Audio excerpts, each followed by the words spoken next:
What's up, guys? Thanks for tuning in. This week we're going to take you on a tour of Manatee Springs State Park, located in Chiefland, Florida. This video is going to be a little bit different for us because we did not actually camp at Manatee Springs State Park. We were staying over in Chiefland, which is only about 6 miles away, so we decided to take a day trip over.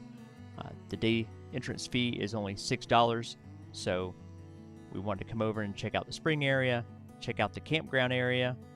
We were really curious to see what the cell service was like and to see what the campground area was like, to see if it's something that would work for us for maybe a less expensive camping option in the Chiefland area. We were also hoping to catch a glimpse of the manatees. The manatees use this spring as a winter refuge. November through April is the most popular time to try to see them, so we were hoping to catch a glimpse of them while we were there. Our first stop as we entered the park was straight down to the spring area. You can see they have some excellent pavilions. Those pavilions are available to rent. If there's nobody in them, then you can use them on a first-come, first-served basis. Something kind of unique about this state park is they also allow you to swim in the springs. You can see they have a nice concrete entrance to go right down into the spring water. The air temperature outside when we were there on this particular morning was about 56 degrees. So the air temperature was quite cool, so the spring water actually felt very warm to the touch, even though it was only around 72 degrees. If you stuck your hand in it, it actually felt warm. We did see someone down there actually going for a swim, which seemed kind of crazy for as cold as it was, but after feeling the water, it actually felt like it might actually feel pretty good to go in on a cold day. We were trying to see the manatees, so we wanted to get up a little bit higher to get a better view, but with the sun being low like it was early in the morning, the water was very difficult to see down into, but we didn't see any indication that the manatees were all the way back up in the back here by the spring area. There was somebody in a kayak a little bit further out that looked like they may have been able to spot the manatees from there. They have an awesome boardwalk that takes you kind of back in toward the trail area.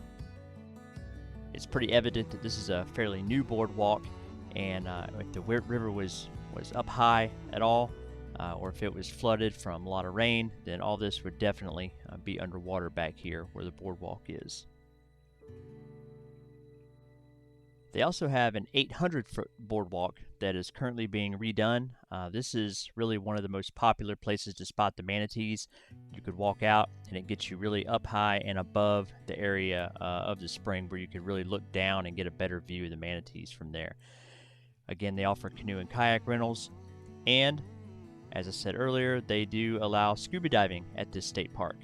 Dylan was pretty amazed that anyone would actually dive down underneath that water there, but as I explained to him, most of that gunk and floating green mat that is on top of the water is just that, it's floating on top. So once you got underneath, it would probably be a pretty neat adventure to scuba dive down into some of the caves and the springs in this park. They have a great playground area. A lot of open space. If you have kids and you want to bring them down, let them get some energy out to run around, this would be an awesome spot to do that. We didn't have a ton of time to spend there on this day. Did have to get back and get to work, so we decided to explore one of the shorter trails. This trail leads right from that playground area and pavilion area. It goes back into the woods here. We bear to the left, which circles around and brings you back to that boardwalk area that we showed you a little bit earlier. As we were walking on this trail, we did spot a couple of deer. They were down off in the distance behind the trees there, so a little bit hard to spot. You can't really see them on this GoPro video. We love our GoPro, but not being able to zoom in definitely hurt us in this case. From there, we decided to head over and check out the camping loops. We were pretty excited to see what these loops look like and to check out what the cell service would be back in these loops. The first loop that we're going to visit here is sites 1 through 41, and they are all full hookup sites on this side. As you can see, as we start to drive through here, the campground is pretty tight.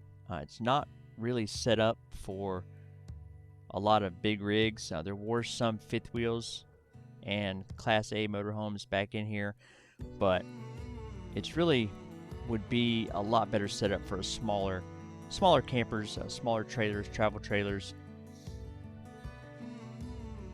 Sites 5, 7, and 37 are listed at a 40-foot max RV length.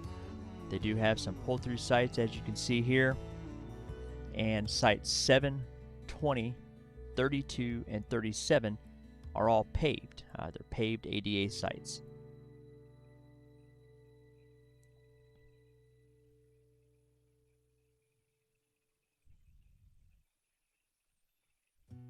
We were actually really surprised that this campground was as full as it was. Obviously, the full hookups is a huge benefit anytime you're trying to visit a state park, but the cell service was almost non-existent for us on our Verizon cell phones over on this side. This park would not work out well for us since I do work remotely. There just is not enough service for me to work remotely from this park. But if you're looking for somewhere that's a little more secluded, that's out away from things a little bit, set back in nature, this would be a fantastic campground for that.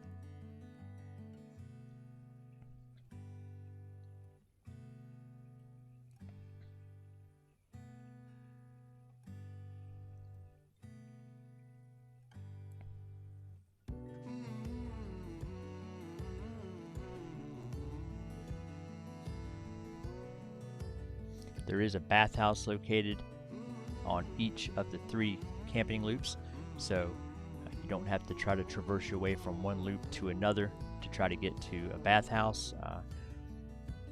The campground is actually set up very, very nice. It's just, as you can see, it's a tight, smaller campground. But the pull-through sites do make it pretty nice, especially if you have a larger rig. You can see there, I mean, there's a nice sized fifth wheel there as we're coming up on the right.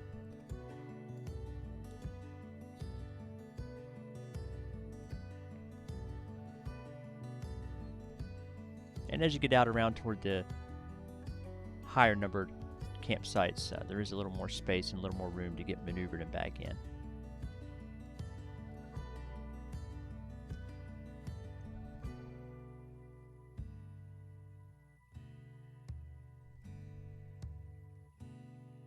There on the left is one of the paved ADA sites. So you can see those are very, very large paved pull-through. That's a pull-through ADA site, and it's huge. It would accommodate even the biggest rig.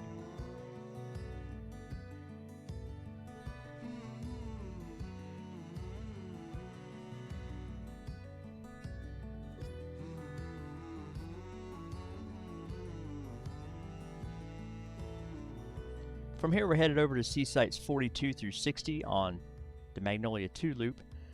This is a much tighter, much smaller loop. You can see the entrance to even get back into the camping loop is very narrow. It's really only wide enough for one vehicle at a time. So if you're in a larger rig, you're definitely going to want to probably avoid this camping loop.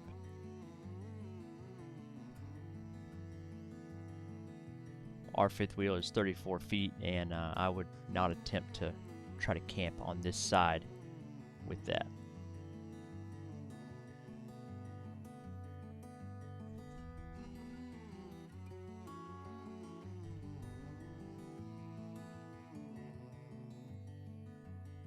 Again, this side is electric and water only. This is not full hookup on this side.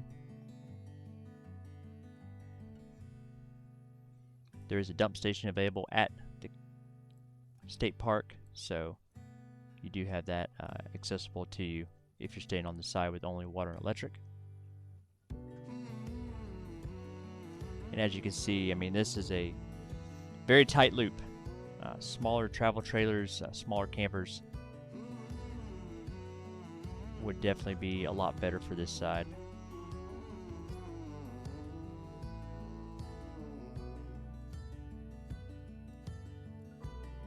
And then when you get to the end of the camping loop, there's a cul-de-sac style turnaround. So if you come into here and you did have a larger trailer or a larger Class A, you would have a not an impossible time turning around, but it would be very tight to get any type of a large rig turned around down at the end of this little cul-de-sac here at the end of the camping loop.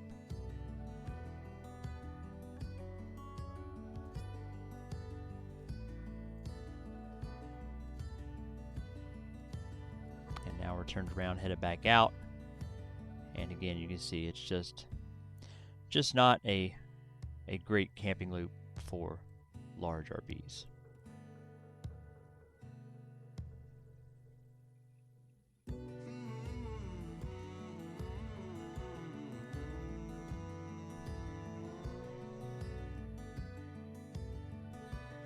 From there we head over to Hickory Loop Campground. We saw some mixed information on this camping loop. We saw some information stating that it was tent only. I can see why someone would maybe assume it was tent only. There were a lot of tent campers over on this side, but there is also water and electric at these sites as well.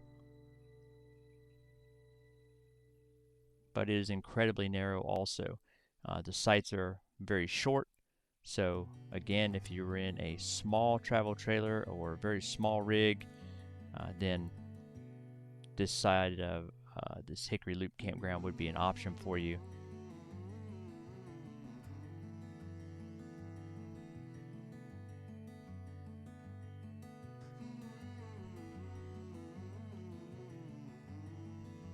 But it is definitely not for large rigs. Here's a site that looks long, and the site itself will be plenty long for a bigger rig, but maneuvering it in around this very tight road, trying to have enough room to back in, would be pretty difficult. So that's something that we see a lot in state parks.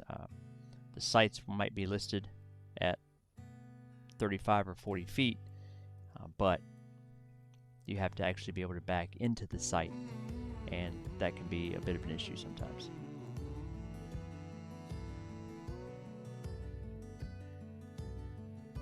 And as we come down to the end of this camping loop, you can see kind of a new feature that Florida State Parks have started adding in, and that's their glamping tents. There are currently 3 of these glamping tents at Manatee Springs State Park. They are reservable, and it would definitely be a pretty cool way to camp here, especially if you don't have a tent or if you don't have an RV or travel trailer. This would be a great way to come and experience this state park with one of these glamping tents.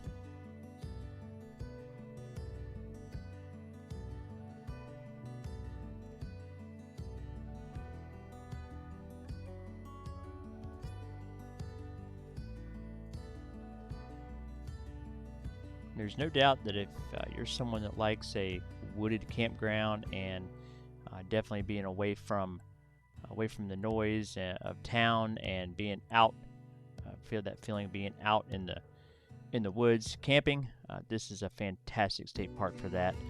It is an absolutely beautiful state park. And as our day was finishing up, we saw some more deer on our way out. So wildlife is very abundant in this state park. The springs are beautiful. We would definitely recommend checking out Manatee Springs State Park. That's going to do it for now. We appreciate you guys watching, and we'll catch you guys down the road.